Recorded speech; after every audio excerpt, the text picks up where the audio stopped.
Welcome to New Life Live with host and founder of New Life Ministries, Stephen Arterburn. For 35 years, New Life has been transforming lives one at a time thanks to the giving hearts of you, our listeners. Our goal is to provide you with wisdom from God's Word to give you hope and help in life's hardest places. If you have a question you'd like to ask today, our phone lines are open. Call 1-800-229-3000. That number again is 1-800-229-3000. Now here's Steve. Hi there, and welcome, and big old Happy New Year to you. Hope it's going to be a great one for you. And joining me, two great people, Dr. Alice Benton and Dr. Jacqui Mack-Harris. Hi there, Hello. And Happy New Year to you. Same to you, Steve. Hi, Jacqui. Happy New Year. Now, I'm assuming that, this is a tape program. I'm assuming that you didn't go out and have a riotous New Year's Eve, because that's just not who you guys are. But you do have a lot of fun. Anyway, if you need some help, we want to help you, and our phone number is 1-800-229-3000. Okay, so we always talk about resolutions, and we have. Well, you guys, do you have a resolution that you're making for the year? I have a quirky one. My resolution is to play more video games. And Steve, this idea, as you well know, is born out of our book, Understanding and Loving Your Child in a Screen-Saturated World, because I'm a fearful limiter of screen use, and I, by nature, don't see a whole lot of good in it for my children. And yet we've come to understand and believe that actually joining our kids on screen is protective of them. It can be bonding, relationship building. So we're going to have a riot for New Year's, and it's going to be video gaming together. Alice's book that we did together, Understanding and Loving Your Child in a Screen-Saturated World, it presents the fact that you need to be engaged in social media and things on the internet because that's where your kids are living. So you're the one that searches for an app that helps in chemistry or whatever your child's struggling in or wants to exceed in. You're finding games that you can play, and Game Pigeon is a really fun little quirky app that we use and play games halfway across the country. Anyway, hope it's going to be a great new year for you. We have 6 steps to turning resolutions into realities. And I'll tell you, the first one is to make SMART goals. And so SMART is what is it? It's okay, so each first letter stands for something. S stands for specific. It's an acrostic. Specific. M, measurable goal. A, attainable goals. R, relevant. And T, trackable. So do that. Make SMART goals. Sometimes we make goals that, they sound so good, but we're never, ever going to do it. So, but anyway, there's 6 of these here, and you can get it by calling 1-800-NEW-LIFE. There are 6 steps to turning resolutions into realities, or a personal revolution is kind of what we're going for there. And Steve, what's one of your resolutions? I am taking a sabbatical, and I've never ever done an extended sabbatical, and I think, at age 70, I think it's time. And so one of the resolutions I have is on the sabbatical is to not work, to not write, because that's kind of working, but just paint and play the ukulele, play the guitar, play the piano, dance, do things with Misty, and then let her go do things. She loves to wrestle cattle out in Colorado, whatever she wants to do. She is quite the rifleman, and I should show you some pictures. Yeah. Anyway, she looks, like she's so gentle. She's tough. All right. When we come back, we're going to go right to the calls. We have a great board lined up there, I see, and hope and pray. Something we say is going to affect your life in a way that it'll never be the same. That's what we're going for here. We'll be back right after this. We all have struggled with weight problems all our lives.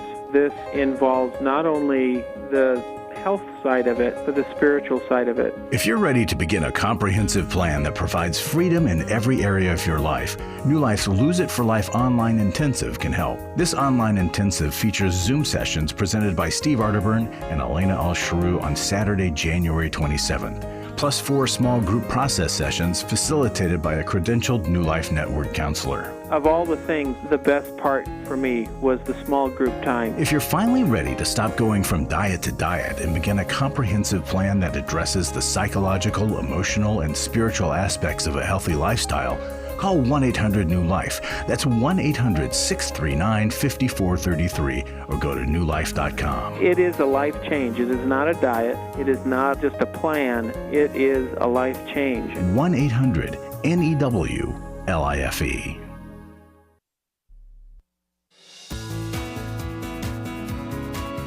To find out more information about New Life or to order any of the resources mentioned on today's program, call 1-800-NEW-LIFE. Now back to New Life Live. We're back. Steve Arterburn here with Dr. Jacqui Mack-Harris and also Dr. Alice Benton and your phone calls. Here we go. Let's talk to Reggie. Harrisburg, Pennsylvania, Sirius XM Satellite Radio, Channel 131 at 1 p.m. Eastern Time. Reggie, what's on your mind today? Hi, Steve. Thank you for taking my call. Sure. I just wanted to commend you. I was listening to the show regarding, I think it was more suicide. Yeah. But there was a comment that was made. Unfortunately, in this day and age, we don't have a lot of time. It's everything's microwave. We want it now. Right. But something was said that was so critical and it blessed me. And that was the statement, give tomorrow another chance. Yeah, that was Jacqui that said that. I'm glad it blessed you. It did, because if I had my youngest son, when he was in high school, his best friend committed suicide. And we were there for our son. But when you think about what can you say to people and you don't have a lot of time, that really blessed me, because to me, I didn't take it as a question. It was a statement. And if that were asked to me, give tomorrow another chance, I'm going to have to think before I answer that, which gives me some time or some space, but it really blessed me. And I just want to commend you. I was just amazed. Well, thank you. I'm glad it blessed you. And it's the idea of let's pause for a second. Let's just pause. And so even if it just gives you, like you said, just that little bit of space to think of what can be and to have a little hope, then the phrase is doing what it's meant to do. And, most people that attempt suicide and fail, they don't do it again. Most people don't. And the second they've done it, many times they're trying to survive. I mean, there's a tremendously wonderful article about how to prevent suicide. But one of the stories in there is a woman shoots herself and then is just crying out, help me, save me, I'm going to die. And so it wasn't like, oh, great, now I'm going to die. And there was a gentleman that was going to jump off the Golden Gate Bridge, and he ended up confused. He had a place on one side of the bridge, but he ended up on the wrong side of the bridge to jump off of. And he didn't want to go to the other side of the bridge because he might get hit by a car and killed on the way over to the other side of the bridge. It's just fascinating. But if we can, if there's a gun, the thing that you must do is to have a key to a place where the ammunition is locked up. That's separate from where the gun is locked up. And just the fact that you would have to go through 3 steps before you could use a gun to kill yourself presents enough time for the person to rethink what they're doing. So anyway, there are times where it's a compulsion. It's something that just comes over. And so having just that snap of, oh, I have to go do this or do that, it changes the direction of the brain. And so as the caller earlier in the week had said, sometimes people just don't know. They're not thinking about it. It's just a thing that happens that they lose control. But anything that we can offer that can put some space and give someone something else to do other than whatever the act is they're planning to take their life can prolong their life. Just give them a few more minutes to think about it, or have somebody walk in or someone call, anything to get them to the next day. Well, and you might think it's superficial and silly and stupid, but when somebody says they're going to take their own life, and you're able to say, hey, I wanted to go to breakfast with you tomorrow, and I need you around if I'm going to go to breakfast with you, and it just is a little shock. Oh, somebody wants to spend time with me tomorrow. And it could be just enough for somebody to hang on. But Reggie, have you struggled with suicide, or it's just that other instance that you're thinking about? The young man that took his life. It was my son's best friend, and then I'm retired, so when I was working, I had the chance to talk with an employee before our Christmas party, and I had no idea. I had none, but she ended up sending a letter to the president and explaining that she was going to commit suicide, and I had no idea. I didn't see anything coming. She didn't say anything. I was grateful, and your program just allowed me to sit and think, if I know this, what could I say? Yeah, right. And it's so much. And then I also work with sports and high school kids. So that statement blessed me. Addiction's addiction. And these kids are going through so much these days that blessed me, because that's so real to me. It's tangible. Yeah. Right. I could say to them, just give tomorrow another chance. Yep. And the question is, have you considered harming yourself? Have you considered taking your own life? We ask directly. Often people will say, well, we don't want to ask directly. We don't want to bring it up because we don't want to put the idea in someone's mind. But what I've learned is that it actually lets that other person know that we see them. Yeah, that's right. We see your pain. We see your suffering. Is this something you're thinking about? Do you have a plan? And if they have a plan, and do you have the means, then we reach out for further help. We start to try to find professionals to step in. Yeah. All right, Reggie, I'm going to send you Every Man's Bible. I hope that'll be a blessing to you. And anybody else, you can get it at 1-800-NEW-LIFE, along with the 1-year Bible for men, 1-year Bible for women, and the 1-year Life Recovery Prayer Devotional, too. Let's go to, how about we talk with Dan and Julie, Colorado Springs, KGFT. Hi there, how are you today, and how could we help? Hi, I'm Dan. This is my wife, Julie. Hello. Hi. Hello there. Hi. We have a situation with my son. He recently came to live with us about 2 weeks ago for a job transfer, or getting a job, I should say. And we have discovered since that time that we're pretty sure, because there's evidence that there's an alcohol problem with him. We found what we believe 4 2-liter whiskey bottles empty, and there's alcohol in his breath, and he sneaks off and those kinds of things. So what we need to do is we want to confront him as soon as possible, but we need some tools and some timing and resources, all those kinds of things to try to deal with this initially, so we're up to speed and we can deal with maybe denial or those kinds of things that would naturally come up. Sure. Well, I'm glad to hear that he's only been with you 2 weeks and you're wanting to do something versus 10 years or something like that. I'm sorry, go ahead there. Yeah, that's okay. A little more history. He's recently gone through a divorce and has had multiple jobs and failures. And we just discovered yesterday, after he worked just a few days with this job in Denver, that he was let go. Yeah, okay. Let go. And, so tell me about, what about his, how was he in high school and college? Did he do some great things, good things?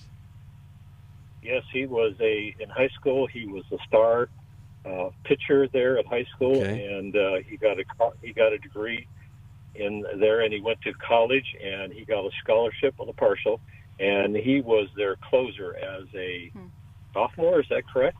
Mm-hmm. And so he's done very well. He loves baseball, and so through all that time, grades and keeping on track, no problem at all. Okay, so here's what I would do. I'd have a conversation with him rather than a confrontation. And here's what I would do. I would try to help him see the contrast in his life, early life, and then today. If there was an intervention, a formal intervention, which we can help you with that if he doesn't agree to get some help, but what it is are people that care about the alcoholic saying, here's how I used to experience you, and here's how I experience you now. So when he's most likely to be the most sober, you two sit down and say, we need to have a conversation with you because we love you, and we know that you have to really be hurting because we watched you in high school. We watched how well you did there, and then in college. We watched that first job and things, and now we're seeing you can't keep a job. You're recently divorced. Nothing is going well, and so we ask ourselves, why? Why has this taken this turn? And then we find these empty whiskey bottles here, and we know why it's taken a turn. And we want to help you get some help. And so if you have a treatment program that you've already looked at, that is very helpful to say, and they're ready for you to come and for you to get better. But let's hear from Jacqui Mack and Alice what they're thinking might be a good strategy for you. Let's start with you, Jacqui. Okay, thank you. Well, I agree with what you just said, Steve, about connecting with a treatment center and getting some local advice, find out what center is in the area and what it would take for him to come, and so that when you do have the conversation with him, you already have that ready, and ask him if he's noticed anything. He's had some losses. What's that like for him? How is he feeling? He's been there 2 weeks. He's lost this job. What's going on for him? I would be curious about how he's experiencing this season of his life, and then move into, we've noticed there's been a lot of drinking, and wondering if you're noticing that too. Is that typical, or is that a new thing? And here's some information that we found that we think might be helpful. Just kind of joining him in his need to get better, to repair things, making the assumption that he wants the best for himself as well. And when he says, I don't really think I have as bad a problem as you think, you just say, hey, son, we're not going to get into that kind of discussion because it's just so obvious. I mean, I think it's obvious to you, and of course you want to defend yourself, you want to protect your freedom, all those kinds of things. But right now, you're going to have to start to think differently, and we want to help you do that. Alice, what are you thinking would be helpful? Well, I would just add in a couple of other phrases. I agree that addressing his alcohol use you already know about directly is the right way to go about this. And you might say, we know you're coping with all these losses you're going through with alcohol. And I'd have you folks add a way you've chosen unhealthy coping in your own lives. I've turned to too much screen use to cope. We all turn to something, son, but we want to add in a more effective way of coping. So we're willing to go to a meeting with you. We're willing to go to counseling. And folks, I would keep as a plan B whether or not you set sobriety or treatment up as a requirement for him to remain in your home. But see how he responds first to this invitation to get better help than alcohol can provide. Yeah.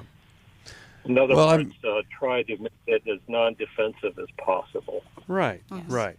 That you're really, it's not confrontation, it's conversation. Yeah. What's the question, Jill? Right. Yes. Should we set a boundary of no alcohol in the house? I think, that doesn't really help anything. I mean, you don't want him drinking there, of course. But what you want is you want him to get help. That's the bottom line. One quick question, Steve. I went through Every Man's Battle about 10 years ago, and I was thinking of talking to my son about this because I've been clean ever since from that. And I wonder if that would be helpful for him to hear it from Dad and see how I did it, and maybe that will inspire you. I'm telling you, that could make all the difference in the world for him to hear from you how out of control you were. You did a thing, and it never was a problem anymore. And that's what you want for him. And see, you've experienced it. Of course you want that for him.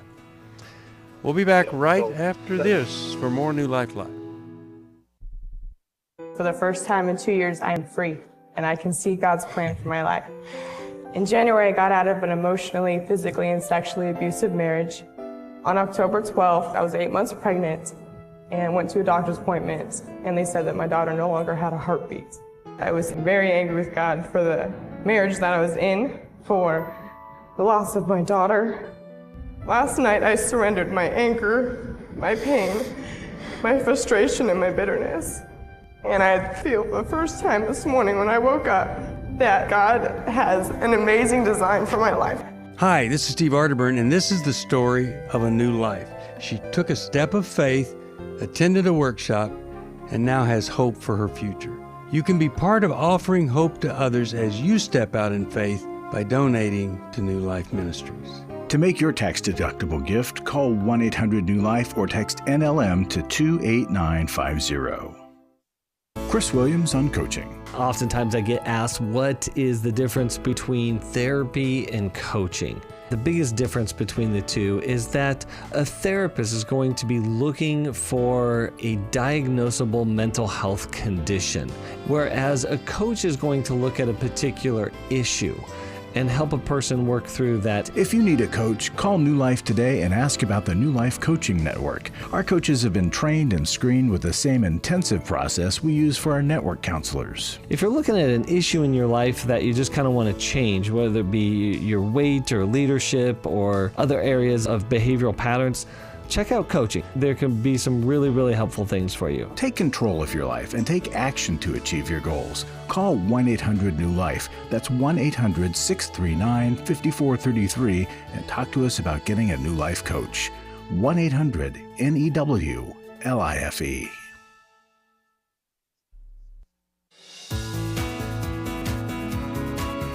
We'd love to hear from you. If you have a question or a comment, call toll-free 1-800-229-3000. Now back to New Life Live.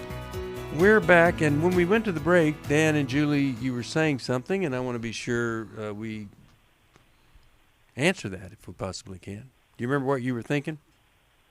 Yes, we just want to let you know, yesterday we ordered the Life Recovery Bible and Workbook with intentions of giving that to him.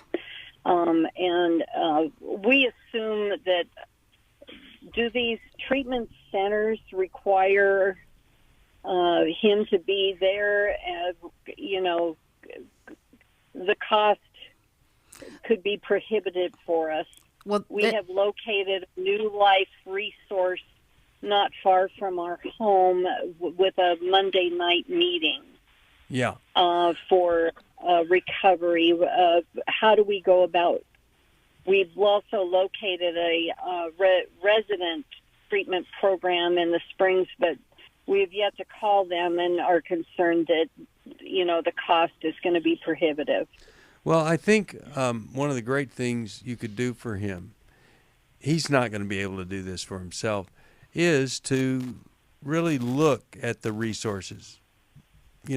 Spend 5 hours online and calling and just seeing, because some places are expensive, but some, they do have scholarships and things. When a person reaches the point that he has reached, he's living with you, he can't hold a job, he's lost his wife, it's so severe that my thinking is if he doesn't get treatment, he may not want to stay around very long. And, yes, we and agree. What's that? Next step is, I think the next step, if he doesn't respond to this, is he's out on the street. Well, and that says that you're serious about this.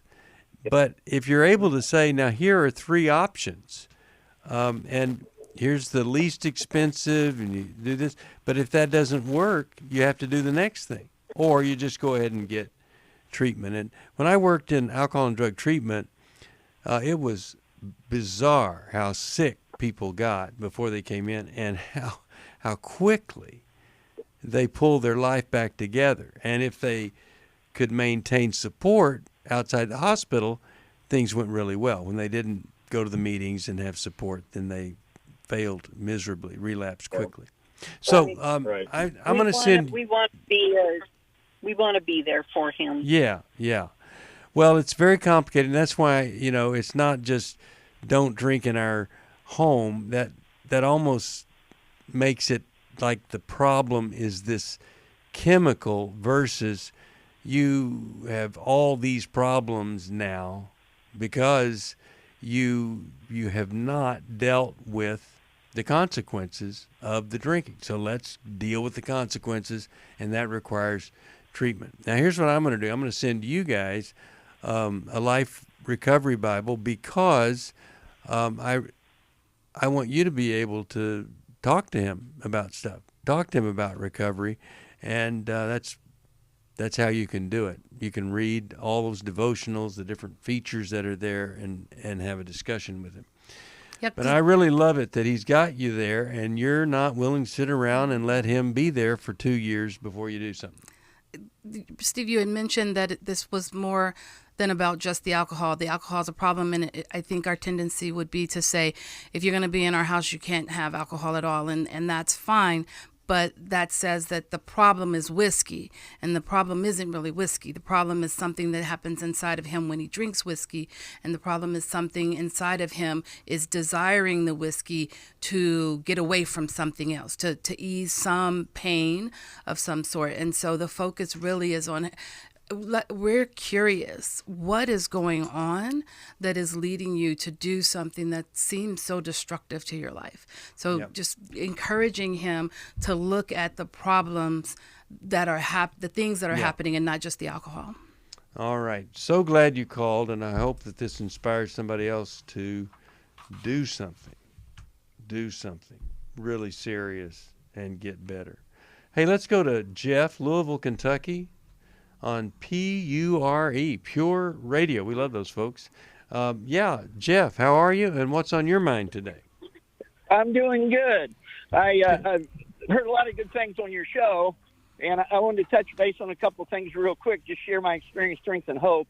I've worked the 12-step program for 33 years, one day at a time, and yesterday's history and tomorrow's a mystery.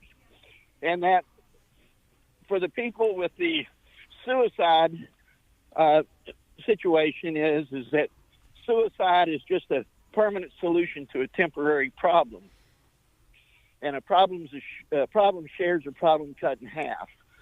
Now, for the parents out in Colorado, I would suggest they go to Al-Anon, and then they'll find out a lot about why their son's doing what they're doing. Yeah, I wish I had suggested that.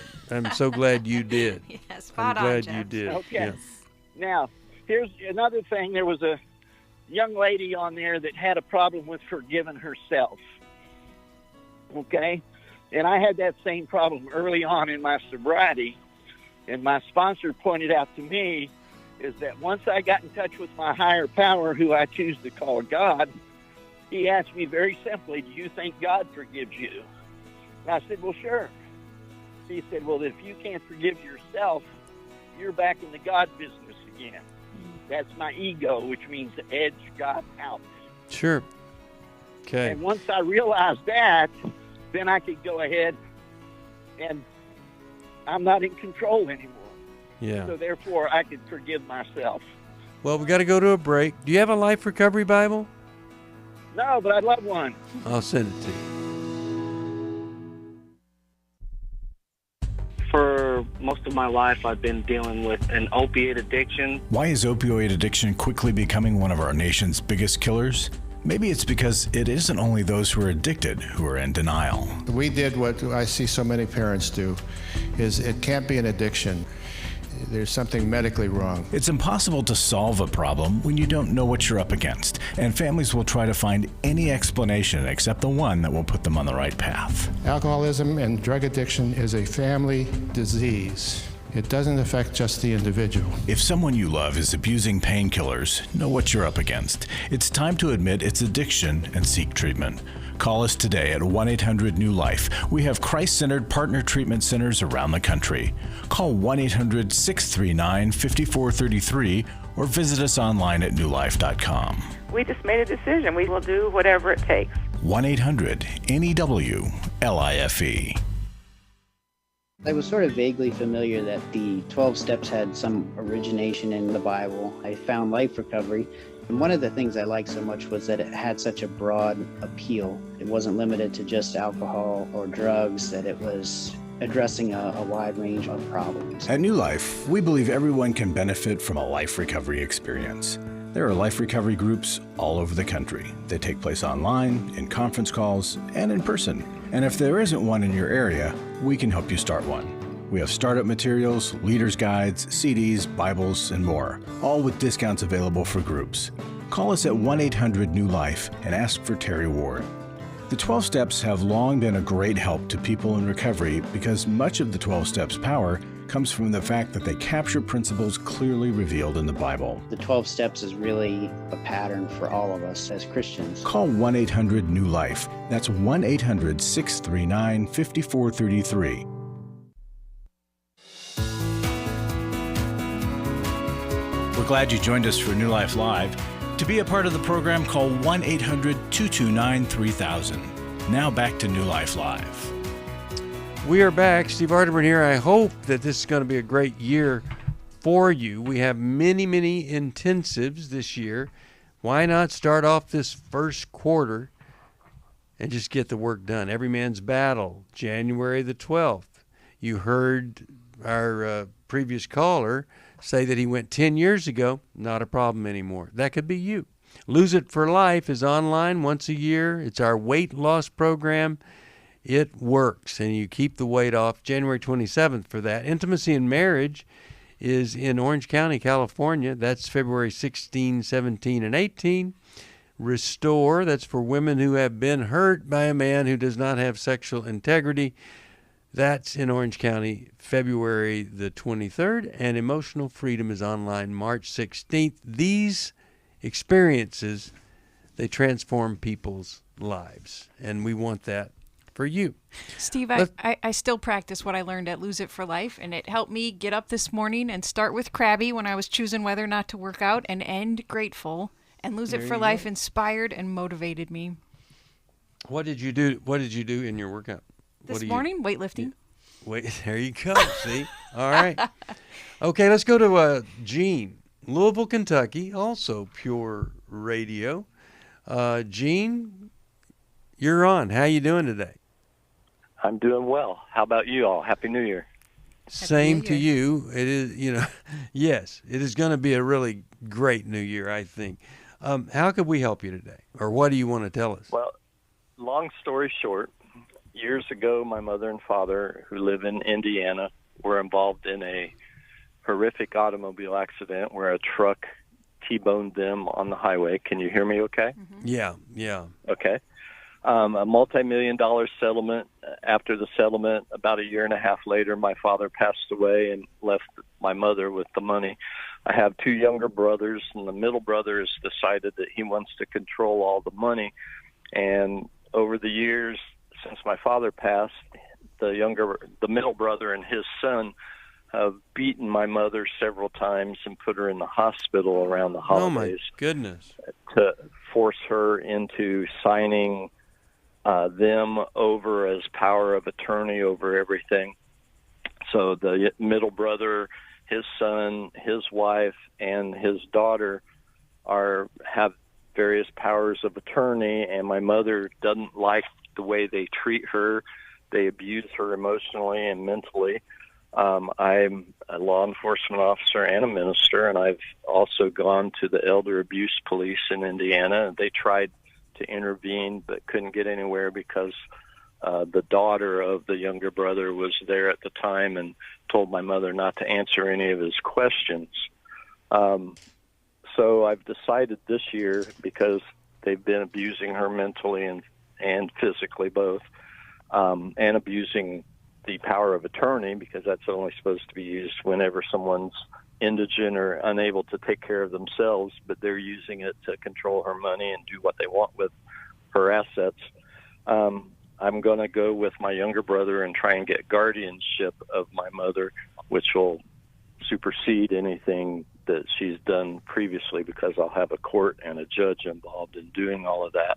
So I wanted to get your opinion on what else I might be able to do. I think I've covered all the bases and haven't been able to get anywhere other than trying to go and do guardianship. Okay. Let's hear from Alice first, then Jacqui Mack, and then I've got a few ideas for you. Gene, this is just a nightmare what your mother, your whole family has been going through. I applaud your efforts to try to rescue her. And I would say not to give up on that elder abuse hotline, because it can take multiple reports for them to be able to access the right information to then take action. You might also try to get in touch with any of her doctors, because if the doctors hear from you what has happened, they have to take action to make reports themselves. The problem with her doctor is the middle brother has gotten her a certain doctor that's a friend of his, and the doctor goes along with whatever the middle brother wants and does. And actually, the doctor's in violation of HIPAA, because my younger brother, the middle brother, has decided that he wants to sit in on all the conversations when my mother goes to the doctor, which is inappropriate as well. So the doctor's involved in it as well. So that takes it to the next level then of getting in touch with the Board of Medicine to report this doctor. And I know this is so much footwork, but it can take getting to this problem at multiple angles and levels for the right action to be taken. Okay. And I just interject this. What are the chances that she would just come to visit you, let's say for a week, but it goes beyond the week? I mean, can you go pick her up and have her? She won't come and stay with you. No, she won't. Because what? It's out of state. She won't go. She doesn't like to travel. She's likes to stay in her home. But she's being abused. See, and so mom has schizophrenia. She does. So she's been in and out of mental institutions ever since I was a child. And she just, she's 1 minute, it's a Dr. Jekyll, Mr. Hyde type thing. 1 minute she's with it, and the other minute, she may or may not be. She has manic depression as well, and she's on medication. It's lithium, but it doesn't do a whole lot for her. We've tried to get her on other medications. Okay. But so can't. My wife is a psychiatrist, but I mean. Oh my goodness. Okay, so Jacqui. There, and go ahead. I would agree with Alice that you continue calling Adult Protective Services and reporting the financial abuse, physical abuse.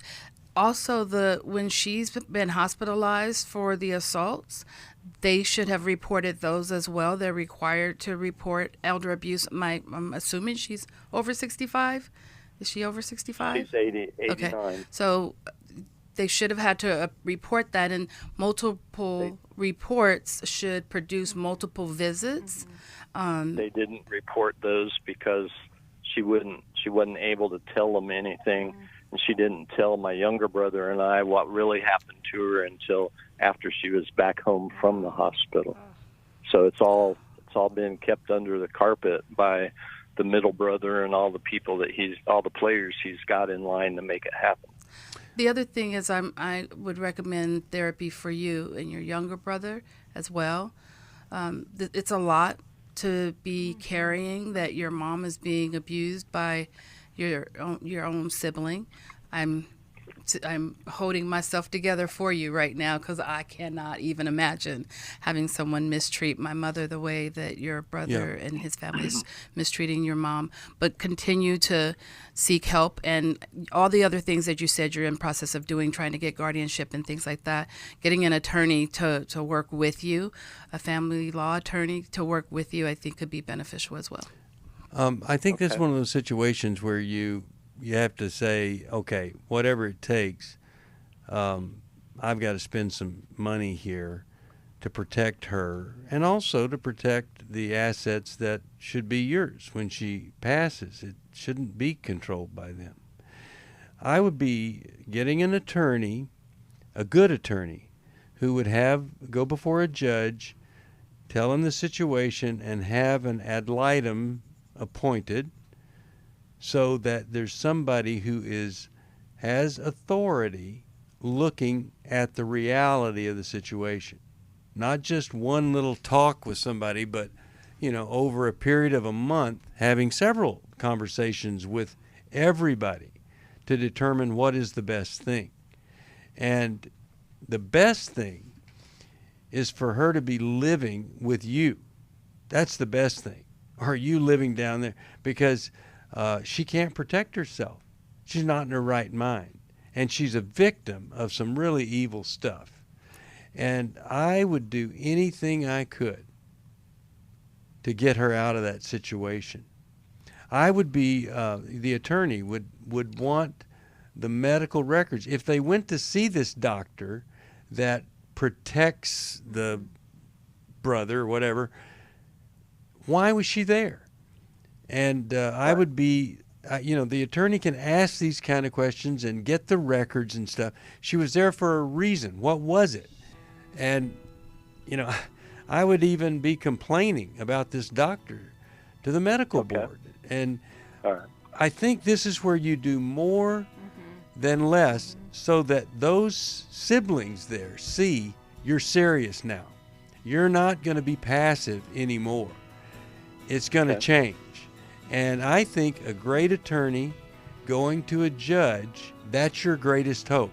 That the judge would hear a story that would cause him to be moved and disgusted, and then he can give a outside conservator, so it's not a family member. Yeah. But I really do believe she needs to be living with you, or you need to be living down there, because she can't protect herself. All right, Gene, appreciate your call. We'll be back after this. We all face days where life throws us a curveball and our routines or plans get disrupted. Things we wanted to do are forced to take a backseat to the unexpected demands of the day. If you normally listen to New Life Live on a radio station, well, you might not be able to that day.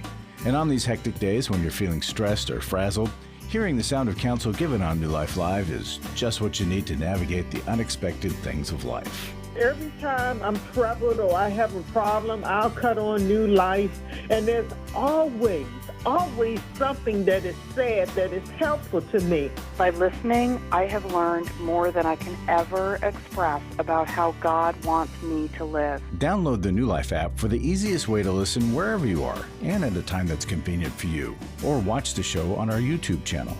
You can even subscribe to our podcast from your favorite podcast provider. You never have to miss a day of New Life. Wherever you are, we are. I've been listening to New Life for many years, gone to a few workshops. I want to support a ministry that helps people connect with God and with others and gives them the tools to help transform their lives. You can help New Life Live stay on the air by joining Club New Life today.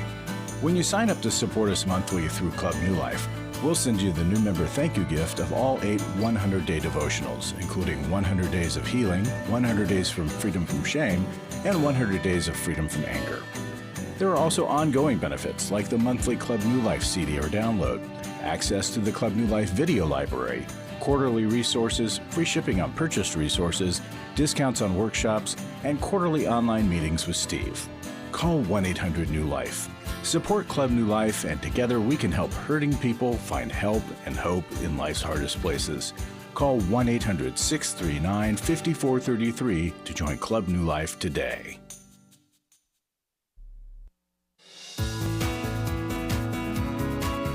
To find out more information about New Life or to order any of the resources mentioned on today's program, call 1-800-NEW-LIFE. Now back to New Life Live. We're back. Gene, one more thing we were talking about at the break. You are a pastor, former police officer. Your wife is a psychiatrist. I mean, if I'm a judge and I'm seeing all of this stuff going on, and then here you are, obviously aware of reality, and your wife practicing psychiatry, I have to believe that that would have an impression on a judge, and he would think these people, you and your wife, they're out for this woman's good, and these others are not. So I would not be passive at all. I would really get involved, because I think you're going to find you've got more influence than you ever dreamed you do, given, your history and what your wife is doing for a living. I wanted to add, too, to call the police and have them go and do wellness checks on your mom and keep bothering the police and the elder abuse hotline as many times as is necessary to get a better response. Yeah. Now, one thing, though, is that abuse might have just been to get the signatures for power of attorney, and there may not be any more abuse after that. So we have to be careful, but the question is, are they out for her good or not, whatever they're doing? And you can look at the financials and what they're purchasing. I used to do home health care, elder care, and unfortunately there were times where caregivers had abused clients, and sure, you can look at the spending and what the spending was on, and was it to her benefit? Was it paying her bills, or were they buying yachts and taking extravagant trips and buying $1,000 sunglasses? Right, exactly.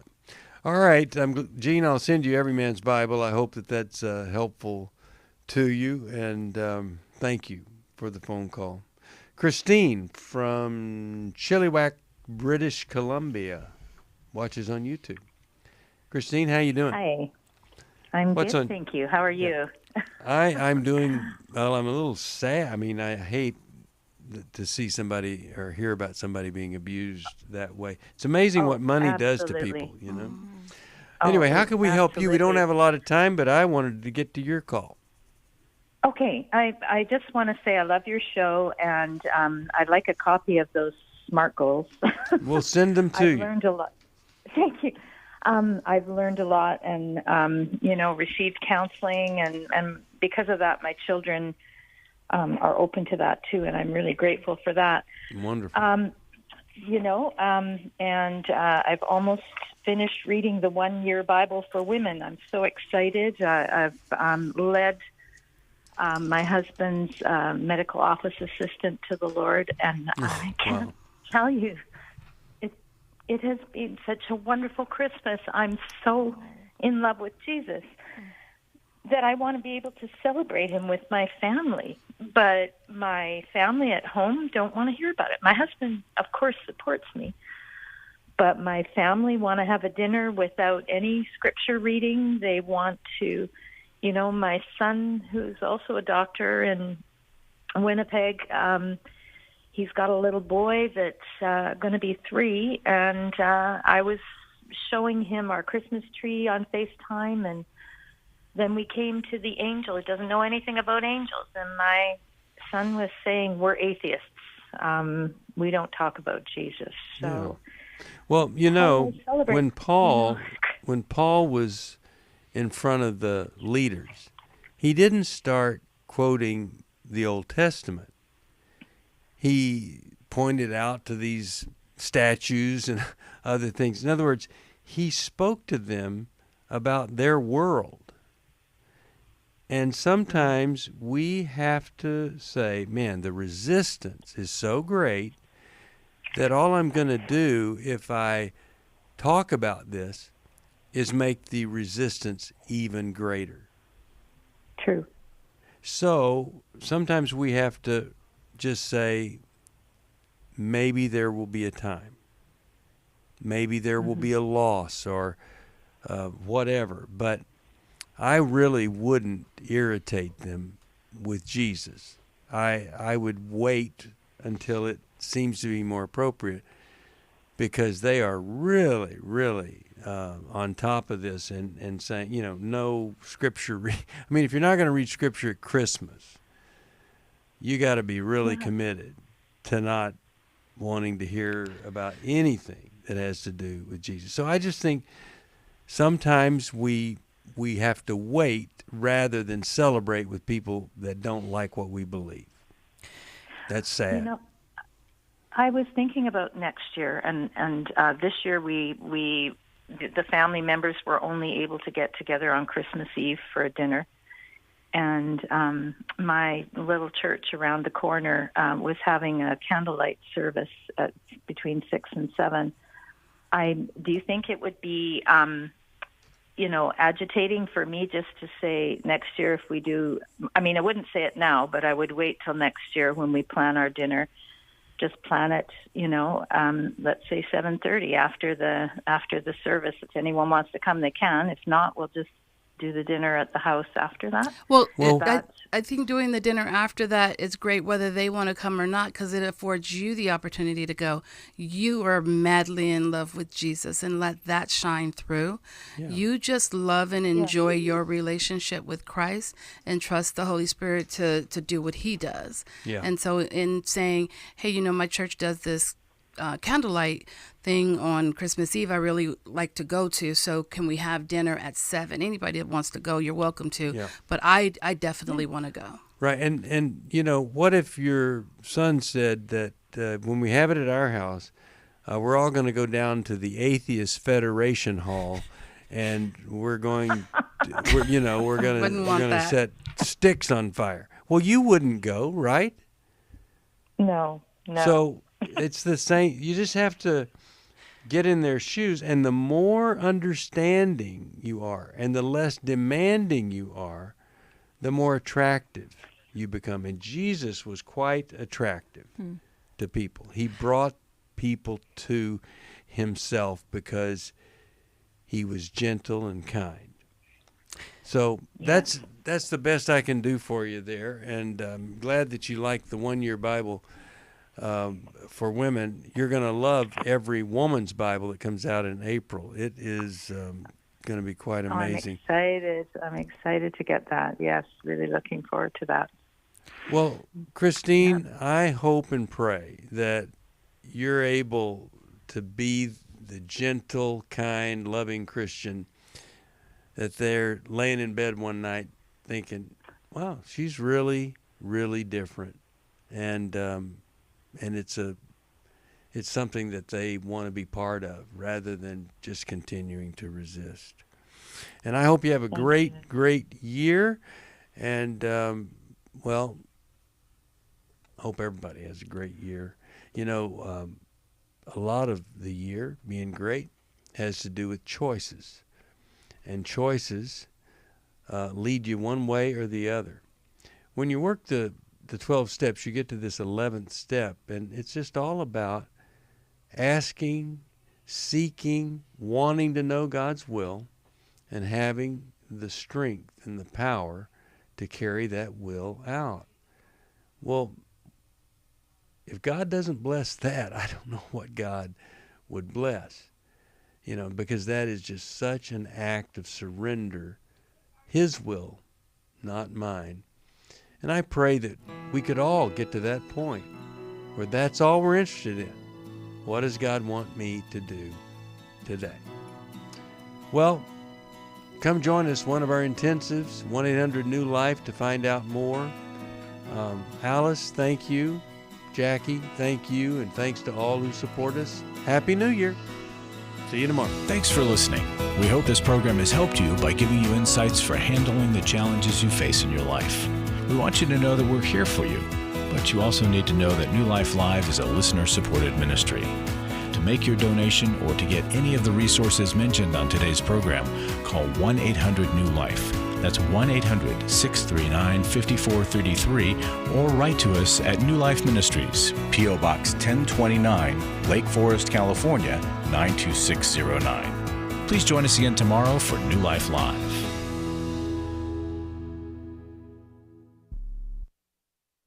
Thanks for watching today. We love helping people. I hope you sense that. And we know that there's always hope if you find the right resource.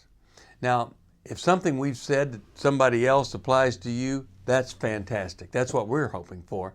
But also, if you want to join us directly, you can call 1-800-229-3000 between 1 and 3 Eastern Time, Monday, Tuesday, and Wednesday. Those are the best times to get through. And while you're here on YouTube, check out these other videos that we've done to help people see where they could grow or a different path to take. And if you do that, would you give us a thumbs up on the video, and please subscribe to this channel. There are many ways that we can help you outside of the radio program, and it's very hard for some to pick up a phone and dial 1-800-NEW-LIFE, but when you do, we put you in touch with somebody who cares about you, knows all the resources out there, and they're going to find the best for you. There is no reason to struggle alone. I hope to see you tomorrow. Hope you'll invite somebody else to come and join that maybe needs just a little bit of help along the way. I'll see you next time.